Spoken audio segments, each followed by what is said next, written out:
Good evening, and thank you for watching ECSO News, where facts matter. I'm Chief Deputy Chip Simmons. And I'm Amber Southard. Let's take a look at our top trending stories. On August 25th at around 11 p.m., a group of juveniles burglarized an Escambia County Sheriff's Office SWAT sergeant's vehicle. The suspect stole several items, including a fully automatic M4, along with several magazines of ammunition and a taser. A silver Ford Escape was seen leaving the scene. The ECSO's high-intensity patrol unit located a silver Ford Escape. After a brief pursuit, Eric Smith and Tahar Harper were apprehended. Also inside the SUV were items belonging to the ECSO. The third suspect was also identified as Torrance Sumler. All three were arrested for their involvement in the burglary. The ECSO is still looking for other stolen items, including the weapons listed. It is important that anyone who has any information to come forward. You can call the ECSO at 850-436-9620, or if you wish to remain anonymous, call Crime Stoppers at 850-433-STOP. This is an ongoing investigation in connection with several other vehicle burglaries in the same area. A 13-year-old is facing charges after pulling a BB gun out on his school bus. On August 27th, the Escambia County Sheriff's Office school resource officer assigned to Jim Bailey Middle School was notified about a 13-year-old Christopher Neal pulling what appeared to be a firearm out on a school bus and then threatening other students if they told. During a search of Neal's belongings, a BB gun was discovered. He was charged with possession of a weapon on school property and aggravated assault.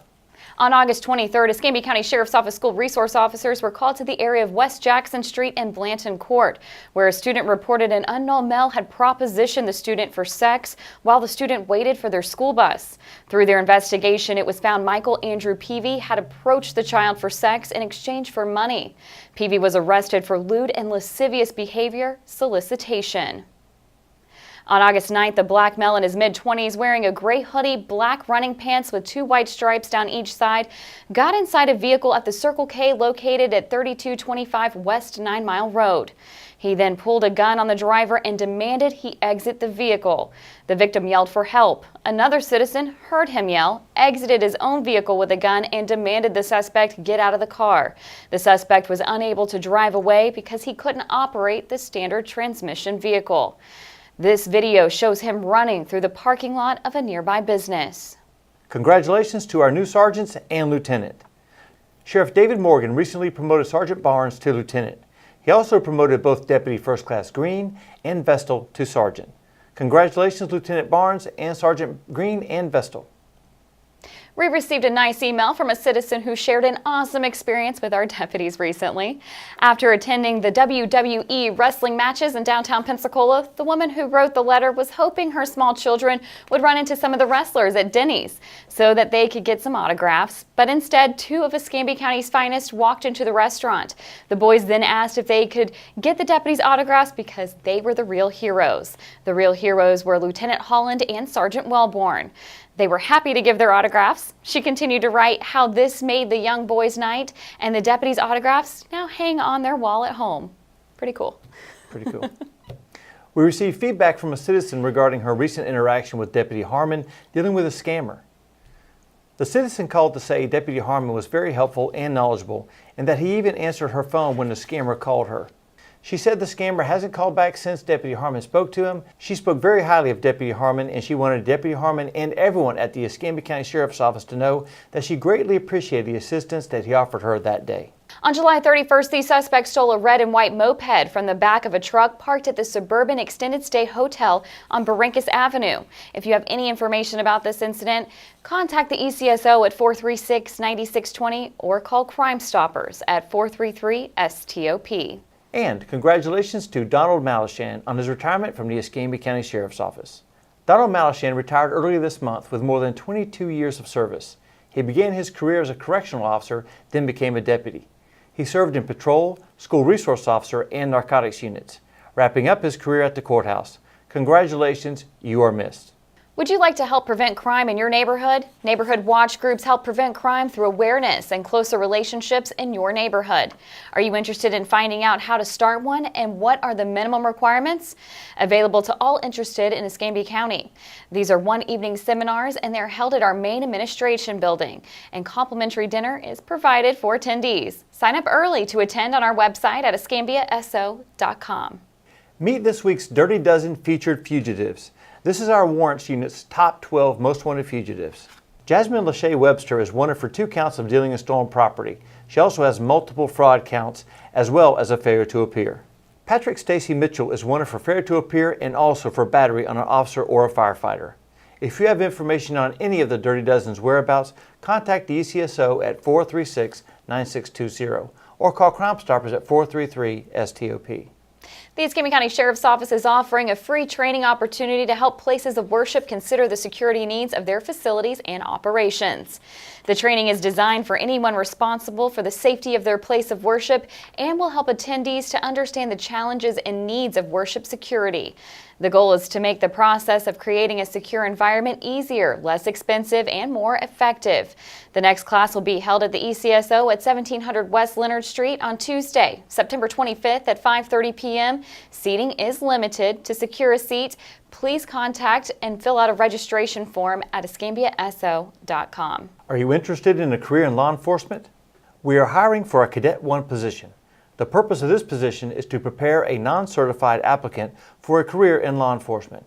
While in the Cadet 1 status, the applicant participates and engages in formal and in-house training.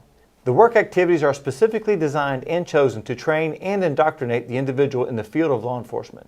This position has been posted on the Sheriff's Office website at escambiaso.com. Applications are being continuously accepted online. We are also hiring for a Cadet 2 position. You will be employed full-time while attending the Law Enforcement Academy in the Pensacola area. The ECSO will provide the needed training and the state exam fee with the condition that the applicant sign a 2-year contract to work as a full-time deputy sheriff for this agency. To apply or learn more about this position, visit our website. We're also hiring for a systems analyst position. An analyst designs, codes, tests, and provides computer application software or administers multiple databases of medium to high complexity.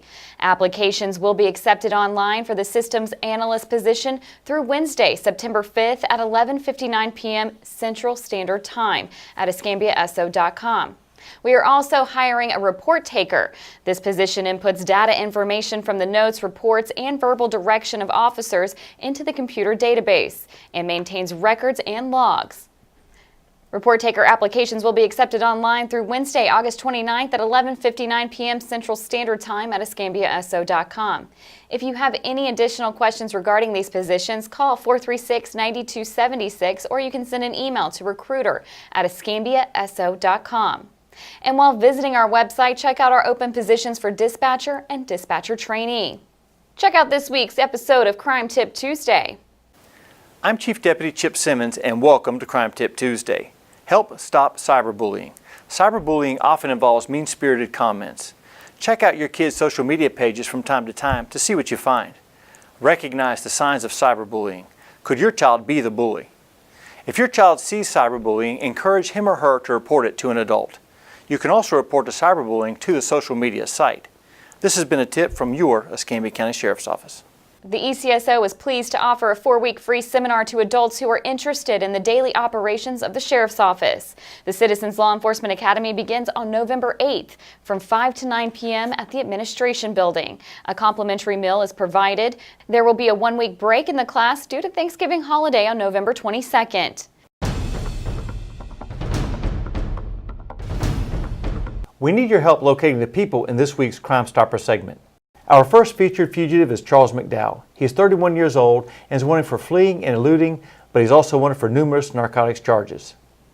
That's right. McDowell has that bond there of $57,000. I said numerous charges. Yeah, that wasn't you meant it. I think if you'd have read the list, we'd have been waiting for you to catch your breath. Yeah, we started looking at him like, why don't we just say numerous? Yeah, that's absolutely it. So if you know him, do the right thing. Charles, you can turn yourself in, or the people at home can do that. They can always call that 433-STOP, or they can report the crimes on the P3 Tips app.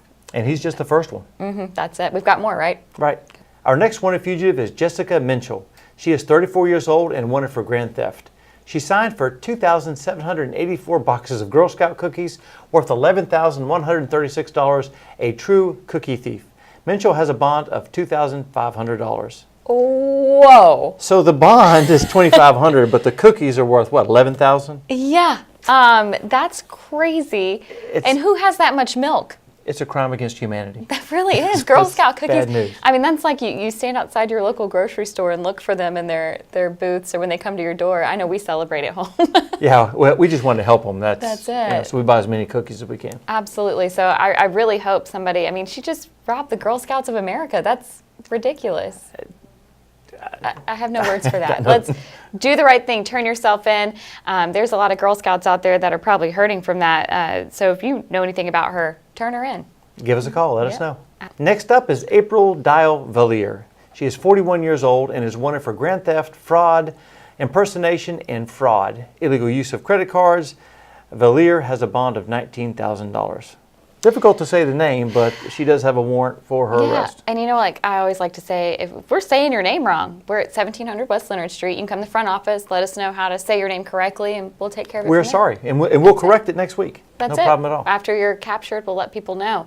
It's just always the best to do the right thing and turn yourself in. This stuff doesn't go away. You're repeatedly going to be on these shows and maybe even the Wheel of Fugitives. It's always going to hang over your head. And that's what Crime Stoppers is about. Help Yep. us pick up these people that are wanted. Absolutely. Get them off the street. Mm-hmm.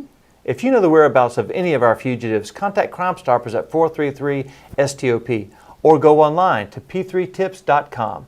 If your tip leads to a fugitive's arrest, you could be eligible for a cash reward of up to $3,000. Right here from your Escambia County Sheriff's Office, we present you with Wheel of Fugitives! Well, you heard them. It's Wanted Wednesday here at the Escambia County Sheriff's Office. That means one thing. Let's spin the wheel. Yes. Spin the wheel again. All right. Looks like this week's winner is Charles McDowell. Charles is 30 years old. He has 2 warrants for him. One's for fleeing and looting with a $50,000 bond, but he also has a violation of probation and no bond.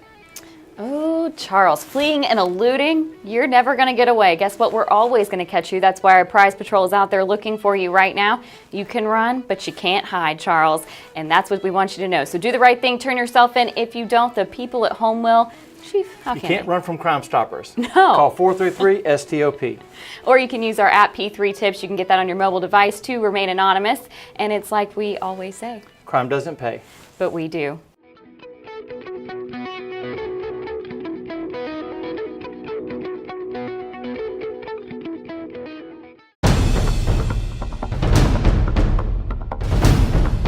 We need your help locating the people in this week's Missing Persons segment. Our first missing person is 17-year-old Gillis Thomas Jr. He was seen wearing a neon pink tank top and gray basketball shorts. Thomas is reported missing on August 5th. Our next missing juvenile is 16-year-old Rico Ravon Click. He was last seen wearing a red polo shirt and blue pants. Click was reported missing on August 7th. Our last missing juvenile we continue to highlight is 15-year-old William Edward Thomas. Thomas was reported missing on January 11th, 2018. He may be staying with a friend in the Montclair area. He's considered to be an habitual runaway. If you have any information on any of these missing people, contact the ECSO at 436-9620. Well, it's that time of year again where we like to promote our drive sober or get pulled over. I was joking a minute ago trying to say that 3 times fast. That one's a hard one, but we do like to get that out there. So we have Deputy Shelley with us. What is that program? It's the NHTSA's program to establish people to understand that it's the time of year we're ending summer, and we want people to be safe and be able to go back and enjoy their summer and go home now and in a safe way. Absolutely. So this time of year, do you see more DUIs? Is that why this program came about? We do. Usually we start out our Drive Sober, Get Pulled Over campaign. Currently this one's already running, but we also run one in the beginning of summer, Yep. and it marks the 90 days of summer campaign. Okay. So when people are driving, there's just other ways to get home. If you've been out, you've been having fun, we live on the beach, people like to have a couple beers and enjoy what Pensacola has to offer, but what do you suggest? It's absolutely correct. The biggest Yeah. thing is people need to go out and have a good time and have a plan. You have Uber, you have Lyft, you have designated driver programs. Some of our tow companies even get involved in the towing your car home for free during certain times of the year. But there's so many options. Our DUI numbers should be dropping. However, they're staying consistent. Over 10,000 people a year get injured or get killed in driving accidents with alcohol or drugs related to it. And you're in our traffic division. You guys work closely with Mothers Against Drunk Driving. That's correct. We've worked with them for years now, so they're definitely a good program. They even promote that they don't want you to quit drinking, they just want you to give your keys up. Yeah, and they give out an award every year, and some of our deputies will get honored with. They do. Throughout the year, they do they try to, I guess, promote it, but more they just want to be proud of the officers that are in the top 3 of every department across the nation, just for preventing loss of life. So when people are looking up this program that we've got going on right now, just the campaign, getting the word out, what are some of the things you want them to know about it? We just want them to know to always have a plan and just don't drink and drive. If you've had any to drink or if your friends had any to drink, just don't give them that option. There's ways to survive and go home, and you can return to the beach if you've been out there to get your vehicle the next day. Right, it's not, you can leave it. There's great programs. You've got taxis, you've got Uber, you've got Lyft. There's just so many options. You can call friends, I'm sure. And Uber from the beach now is roughly $20 to get you back to your house. That's crazy because a DUI can cost you $15,000 to $20,000 for your first one. Whew, that's steep. Yeah, you don't want to do that. $20 versus that it's a no-brainer. Exactly. The problem we run into, though, is alcohol affects the person's body so slowly that they think they're okay at the end of the night to still drive. And they may be well over the legal limit. My goodness. So what are some things are we seeing this year in particular? Are we seeing DUIs on the rise right now? Not really on the rise. We're seeing a decrease since Lyft and Uber and some of that stuff. We've actually seen a decrease across the country for it. Well, that's great. I mean, those programs are there to kind of help, and they promote safety, and it's just an easier way to go out to the beach and enjoy your time. It is. The way I look at it is I can ride from my house to the beach. I pay the $1 for the guy to get across, and he gives me a ride back. Yeah. And I get to do whatever I want to out there. Great. Well, who came up with this campaign? Is it a national push, or is it? It is. It's through NHTSA, who just represents the federal side of the traffic safety. Okay.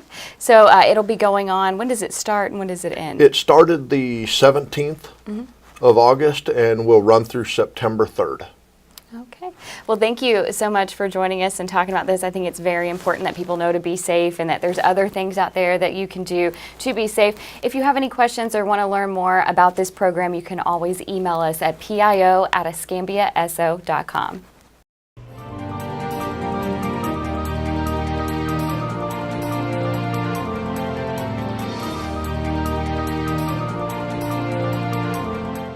I'm Escambia County Sheriff David Morgan, and thank you for watching Ask the Sheriff. This is your chance to ask me any questions you want answered about the ECSO. Our team hits the streets again, and here are some of the questions you asked.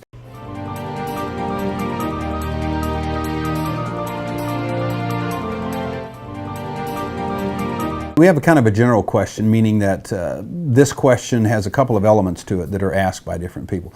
Number one, the question is to, why are we using Tahoe vehicles for police vehicles as opposed to cheaper vehicles or smaller vehicles or more gas efficient vehicles? And why do officers leave their cars running, while they're, engaged in certain, police activities? So, and let me take the first one, part of this question, why Tahoes? Several years ago, we went from Crown Vics and other vehicle makes, and even today we have some vehicles that are not Tahoes.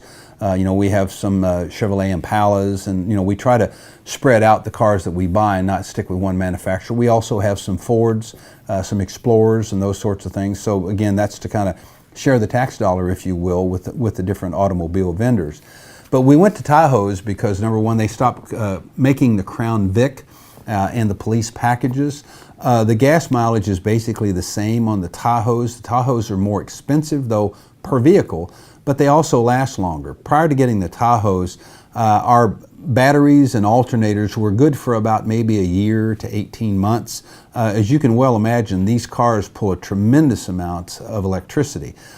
So we were replacing alternators and batteries. And so when we went to the new car, and by the way, we are not the only agency that did that. Almost always we're lagging behind new police equipment and that sort of thing. Rarely are we a test bed for things. And so the Tahoe was already in production with a police package. It's about 3 inches lower than your standard Tahoe. It has a stiffened frame. It doesn't ride as well as a family Tahoe. We also have vehicles that are flex fuel, meaning if we ever go to the biodegradable fuels, etc., the vehicles can also be used for that. But your gas mileage is pretty much a wash with what it used to be with the other ones. We found with the Tahoes, and we were promised this, by the way, by the manufacturers, that the life of the alternator and the battery would be what it would be with a normal vehicle.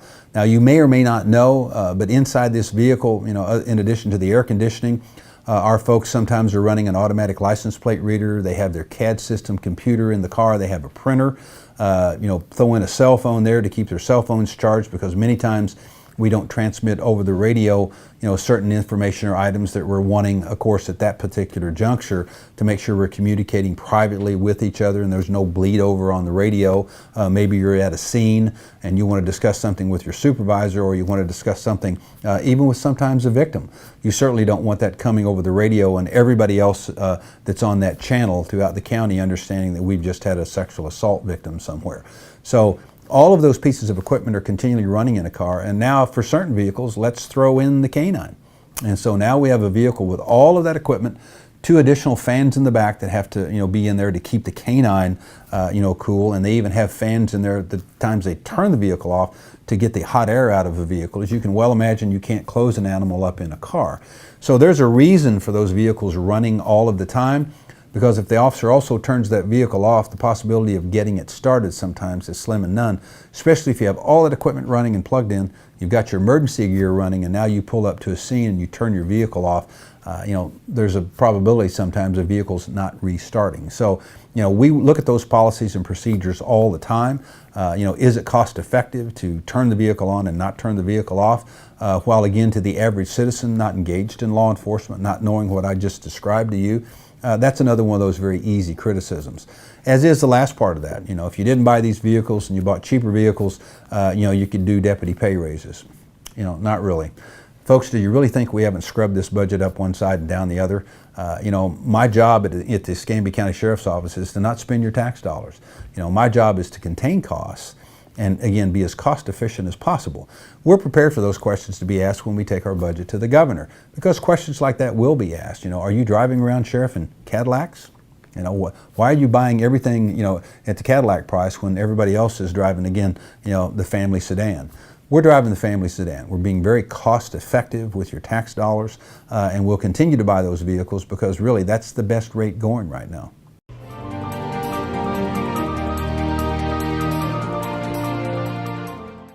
Randy asked the questions, when and how and why are curfews implemented during hurricanes?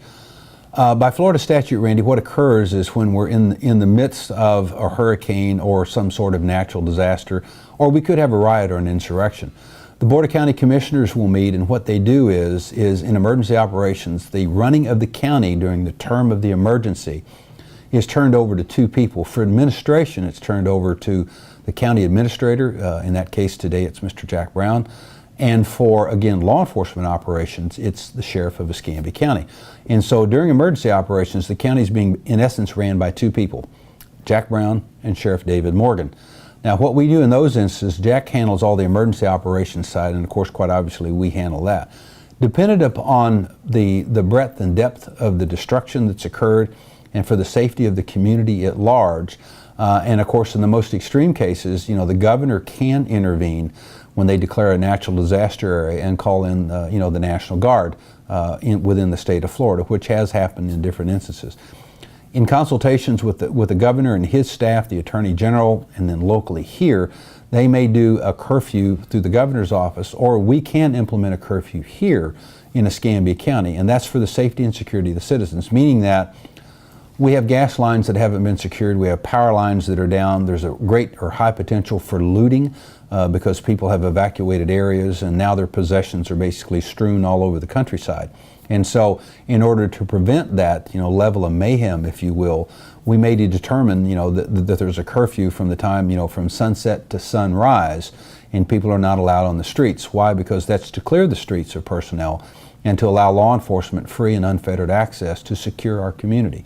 So those determinations are made collectively as to the times when they should be implemented, and actually what parts of the county they may have. We may actually have the north end, north of 9 Mile or south of 9 Mile, depending upon where the disaster is. So there's a very deliberative process that has to pass, some legal muster, if you will, to determine, again, the breadth and depth of the curfew and its enforceability. Why? Because, we always, forecast and look to the future for potential lawsuits, because no matter how well-intentioned we are and how well we perform our duties, we'll be sued by somebody. And so I can tell you that curfews, go through a winding process, but when they're implemented, it's for the safety and security of our community.